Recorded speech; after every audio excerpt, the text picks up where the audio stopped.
परिस्थिति अच्छी ओडिशा रे गुड़िए जिला अच्छी जोटा को शेड्यूल जिला कह जाए आदिवासी अधुषित जिला से स्वतंत्र आदिवासी मानकर स्वतंत्र अधिकार अच्छी आ गुड़िए हूँ अनशेड्यूल एरिया रे मध्य ओडिशा लैंड रिफॉर्म एक्ट रो 22 धारा एवं 23 धारा लागू अच्छी जहाद्वारा सब कलेक्टर बिना परमिशन रे जाति किबा जनजातिर व्यक्ति माने तांकर जमी को अण जनजाति किबा अण जाति लोकों को बिक्री करि पारिबे नाही क्यों भली परिस्थिति रे बिक्री पई अनुमति मिले जेते बेले बिक्रीदाता आदिवासी हो किंबा जनजाति संप्रदाय हो तार जदि अति जरूरी पैसा पड़ला हाथ में पैसा नथिबो धरंतु झील बाहागर कथा पड़गला कि मेडिकल चिकित्सा परिवार कार कर से समय पिलांकर पाठ पढ़ा विषय अच्छी हायर एजुकेशन अच्छी ये सब समय से तार जमीटा को बिक्री करें लब्ध पैसा ये कम करे किंतु एबे देखा दौची जे बहु समय जो माने जाति कि जनजातिर नुहंती प्रभावशाली लोक अच्छा प्रतिपत्ति संपन्न लोक अच्छा धनी लोक अच्छा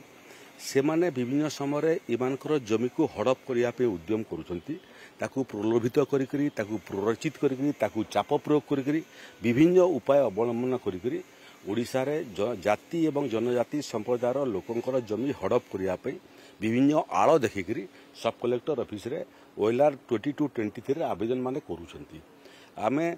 समस्त सब कलेक्टर मानक एवं कलेक्टर मानक निर्देश देइछु जे एभलिया परिस्थिति रे परीक्षा कर जे स्वतःप्रभुत्व से आसी बिक्री करने आवश्यकता दृष्टि ना ताकू किए प्रभावित करके तार जमीटा को हड़प कर नापी उद्यम करुच्ची से क्रम जहाँ आम पाखे तथ्य अच्छी 10% 15% ये आवश्यकता लोक आसी था बिक्री करने बाकी सब प्रभावित होकर प्ररोचन चाप बशवर्ती आसी था रोकने आम प्रयास करुचु आम चिंता करुचु जे एबे हेल्थ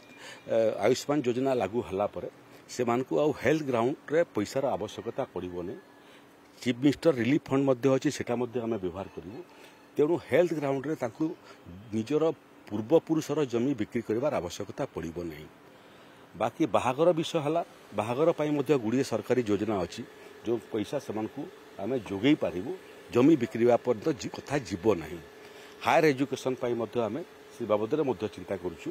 एवं योजना करुचु जे एभलिया किछि रास्ता बाहरी पारिबो कि जहा फल आदिवासी किंबा हरिजन संप्रदायर कौन व्यक्ति अजा बाप अमलर पाइथिबा जमी को बिक्री करने बाध्य हेब नहीं प्ररोचन हो कि स्वइच्छा हो जो कारण से बिक्री करने चाहूँगी से कारणर जदि निराकरण आम करदेबू ताले ताकू बिक्री कर आवश्यकता पड़ो नहीं एवं ओडिशा रे जाति एवं जनजाति संप्रदाय पाखे जमीर परिमाण ओडिशा रे ह्रास हेब नहीं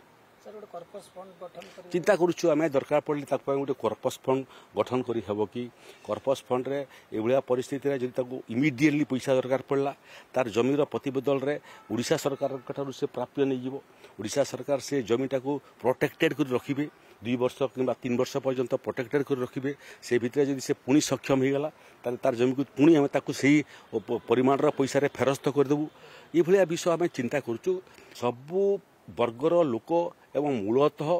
जाति एवं जनजाति संप्रदायर अधिकार सुरक्षा पाई समस्त संगे कथा लगिला परे सहमति जोटा हेबो से सहमति आधार रे आमे नुआ नियम करिया प्रयास करिबु जो नियम बल जाति एवं जनजाति संप्रदायर लोक जमी हरेबे नहीं दरिद्र हेबे नहीं तांकर जमीर सुरक्षा हेबो एवं तांकर समस्यार समाधान मध्ये हो जो माने जमी न नेबे समानकर कोन करा जिवो जो माने 2 वर्ष 3 वर्ष जदि से भला धरंतु जड़े 2 वर्ष 3 वर्ष भीतर जमी नेला नहीं एवं हमको लेखिक देला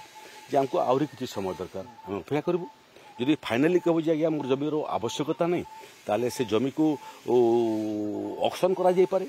एवं ऑक्शन कला बेले एटा मध्ये चिंता करा जाय पारे जे जाति संप्रदायर जमी जदि आसीथिबो जाति संप्रदाय पाखु जीवो जनजाति संप्रदायर जदि जमी आसीथिबो